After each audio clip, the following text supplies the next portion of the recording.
ವಕೀಲರ ಪರಿಷತ್ತಿನ 2026ನೇ ಚುನಾವಣೆಯಲ್ಲಿ ನಾನು ಇವತ್ತು ಮತವನ್ನು ಸಲ್ಲಿಸಿದ್ದೇನೆ. ಹಾಗಾಗಿ ಎಲ್ಲ ಜಿಲ್ಲೆ ಎಲ್ಲ ತಾಲೂಕು ನನಗೆ ಅಭೂತಪೂರ್ವ ಬೆಂಬಲ ಕೂಡ ಕೊಟ್ಟಿದ್ದಾರೆ.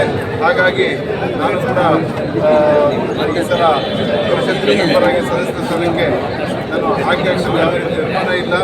ಹಾಗಾಗಿ ಇದೇ ರೀತಿ ನನಗೆ ಎಲ್ಲರೂ ಕೂಡ ಬೆಂಬಲವನ್ನು ಕೊಡಿ, ನನ್ನನ್ನು ಆಶೀರ್ವಾದ ಮಾಡಿ ಅಂತ ಬಿಟ್ಟು